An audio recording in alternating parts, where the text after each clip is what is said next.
Bismillahirrahmanirrahim. Assalamualaikum warahmatullahi wabarakatuh dan selamat pagi adik-adik.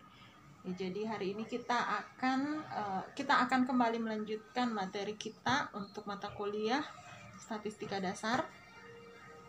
Kali ini kita akan masuk ke bab 2, yaitu pengantar teori peluang. Nah, di bab 2 ini ada beberapa subbab yang akan kita bahas. Yang pertama adalah teori himpunan. Kemudian yang kedua adalah permutasi dan juga kombinasi. Kemudian yang ketiga adalah teori peluang. Baik, pertama kita akan masuk ke teori himpunan terlebih dahulu.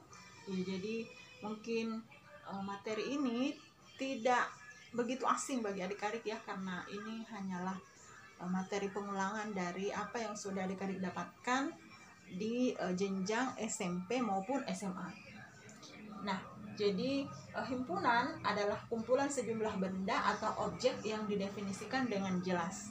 Ya, ini saya pikir sudah jelas ya. Jadi himpunan atau kumpulan benda yang tidak terdefinisi dengan jelas ya, misalnya kumpulan wanita cantik, itu tidak termasuk himpunan ya, karena antara orang yang satu dengan orang yang lain selera atau pendapatnya tentang orang cantik itu berbeda-beda. Jadi nanti kita nyatakan dia sebagai himpunan kalau kumpulan benda itu didefinisikan dengan jelas. Kita lanjut ke definisi berikutnya, yaitu anggota atau elemen. Jadi anggota atau elemen suatu himpunan adalah objek yang mengisi atau membentuk himpunan tersebut.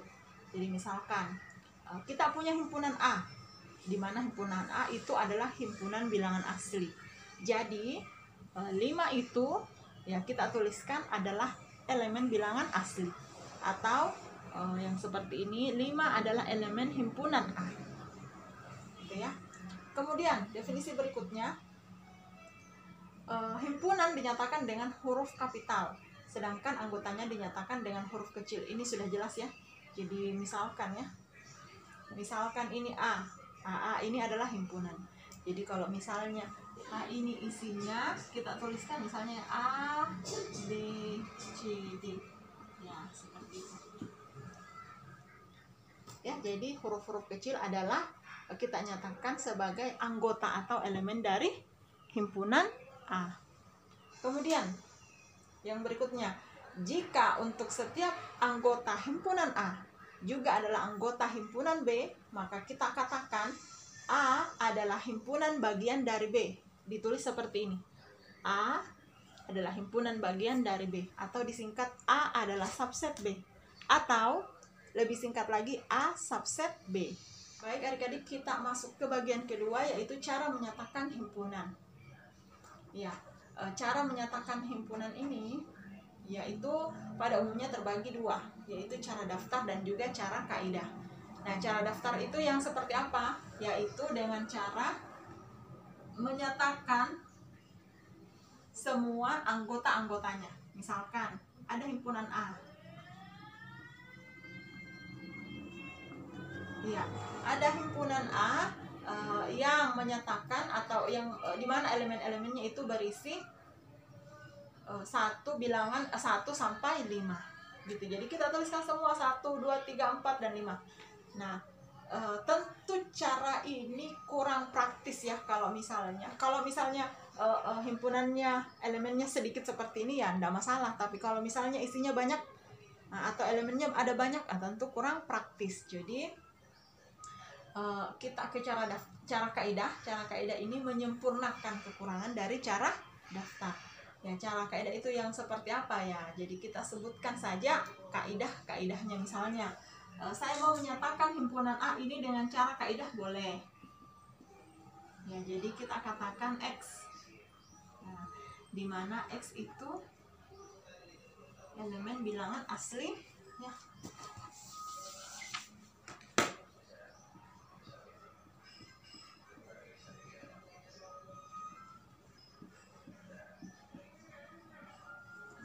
Boleh X elemen bulat atau X elemen asli, boleh. Jadi kita katakan seperti ini saja.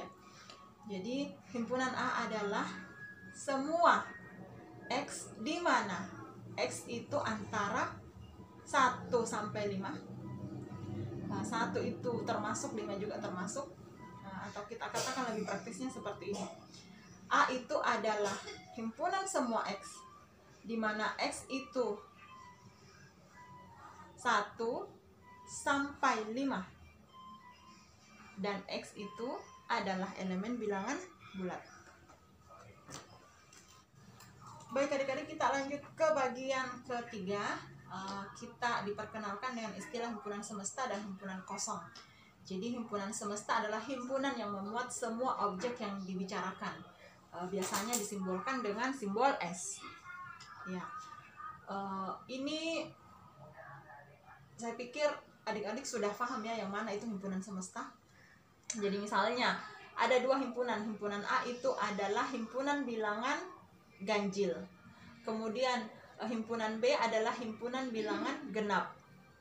Ya, himpunan semesta adalah, kita katakan himpunan semesta di sini dalam konteks himpunan A dan B itu adalah himpunan bilangan bulat. Oke ya, karena bilangan bulat itu memuat himpunan A dan juga memuat himpunan B. Oke. Kemudian kita masuk ke istilah berikutnya, yaitu himpunan kosong. Jadi himpunan kosong adalah himpunan yang tidak memiliki anggota. Biasa dilambangkan dengan simbol seperti ini ataukah seperti ini. Ya, kemudian dikatakan alhamdulillah. Kemudian dikatakan himpunan kosong adalah himpunan bagian dari setiap himpunan. Baik, kita lanjutkan ke istilah bilangan kardinal. Jadi bilangan kardinal itu menyatakan banyaknya anggota suatu himpunan. Jadi misalkan tadi himpunan A ya, ambil contoh himpunan A, bilangannya ada 1, 2, 3, 4, dan 5. Jadi kita katakan bilangan kardinalnya A itu sama dengan 5. Jadi banyaknya elemen himpunan A adalah 5. Baik, selanjutnya kita masuk ke operasi himpunan. Jadi ada beberapa operasi himpunan yang dijelaskan di buku ini. Ya, jadi kita pertama masuk ke gabungan terlebih dahulu. Jadi saya bacakan saja ya. 2 himpunan A dan B dinyatakan sebagai A union B atau A gabung B adalah himpunan yang memuat anggota A atau anggota B.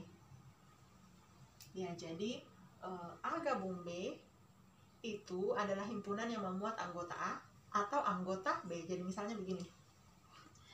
Ada himpunan A, isinya itu 1, 2, 3, dan 4. Kemudian ada anggota B, gitu, 3, 4, 5, dan 6. Nah, kalau ditanya A gabung B berapa atau A gabung B itu seperti apa? Ya, jadi A gabung B adalah semuanya, yaitu 1, 2, 3, 4, 5, dan 6. Ya, itu kalau A gabung B. Kemudian operasi kedua ada namanya irisan. Irisan himpunan. Saya bacakan ya. 2 himpunan A dan B dinyatakan dengan simbol seperti ini. Kita baca A iris B adalah himpunan semua anggota A yang dimiliki bersama oleh A dan B. Dipaham ya? Jadi irisannya itu irisan himpunan A dan B atau A iris B kalau ada anggota himpunan A yang juga merupakan anggota himpunan B. Misalnya himpunan A-nya seperti ini dan B-nya seperti ini. Ya, kita katakan A iris B.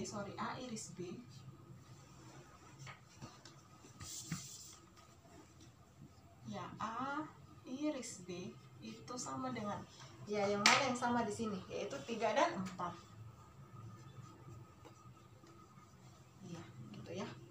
Kita lanjut ke operasi ketiga, yaitu operasi selisih. Nah, saya bacakan. 2 himpunan A dan B ditulis A kurang B.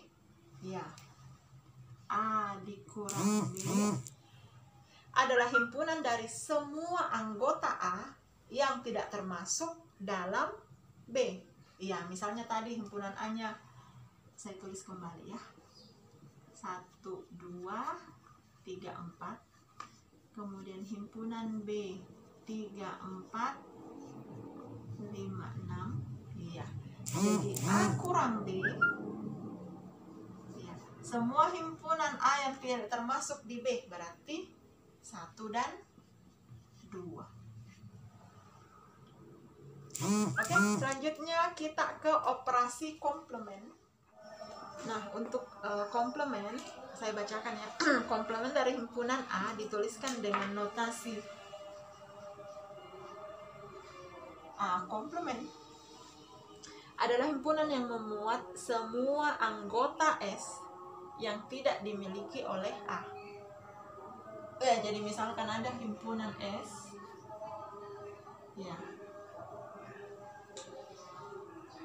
ini tadi 1 sampai 5. Ya. Kemudian ada himpunan A. Saya ambil ini 1, 2, 3, 4. Oke. Oh sorry, sampai 6 ya, karena di sini 6. Oke. Nah, A komplement adalah semua himpunan atau semua elemen yang tidak termasuk dalam himpunan A. Semua elemen himpunan semesta yang tidak termasuk dalam himpunan A. Itulah A komplement. Ya. Yang mana itu? Yaitu 5 dan 6. Ya, gitu. Baik, kita lanjutkan ke bagian berikutnya. Kita masuk ke dalam hukum-hukum dalam aljabar himpunan. Jadi total ada 6 hukum.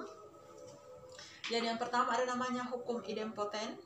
Ya, jadi kalau A digabungkan dengan A, himpunan A digabungkan dengan himpunan A, itu adalah himpunan A sendiri. Himpunan A diiriskan dengan himpunan A adalah himpunan A sendiri. Kemudian hukum kedua adalah hukum asosiatif. Himpunan A digabungkan himpunan B digabungkan dengan himpunan C, itu sama dengan himpunan A digabungkan himpunan B gabung himpunan C. Yang kedua, himpunan A himpunan A iris himpunan B diiriskan lagi dengan himpunan C, itu sama dengan himpunan A diiriskan dengan himpunan B iris himpunan C. Yang ketiga ada hukum komutatif. Ya, hukum komutatif ini sama dengan hukum komutatif pada bilangan real. Ya, A gabung B itu sama dengan B gabung A. Berikutnya, A iris B itu sama dengan B iris A. Selanjutnya hukum distributif. Ya, A gabung B iris C itu sama dengan A gabung B diiriskan dengan A gabung C. Kemudian hukum distributif yang berikutnya, A iris B gabung C itu sama dengan A iris B digabungkan dengan A iris C. Hukum berikutnya hukum kelengkapan. Iya, A gabung A komplement itu sama dengan himpunan semesta. Kemudian A iris A komplement itu sama dengan himpunan kosong. Kemudian yang C, A komplement dikomplementkan, nah, kita peroleh A kembali. Kemudian himpunan semesta komplement itu adalah himpunan kosong. Kemudian himpunan A dikurang himpunan A adalah himpunan kosong. Kemudian yang berikutnya, himpunan semesta dikurang himpunan A adalah himpunan A komplement. Yang berikutnya, himpunan A dikurang himpunan semesta adalah himpunan kosong. Selanjutnya kita masuk ke hukum ke-6, yaitu hukum De Morgan. Ini mudah-mudahan kelihatan adik-adik ya. Ya, himpunan A gabung himpunan B dikomplementkan. Nah, itu sama dengan A komplement diiriskan dengan B komplement.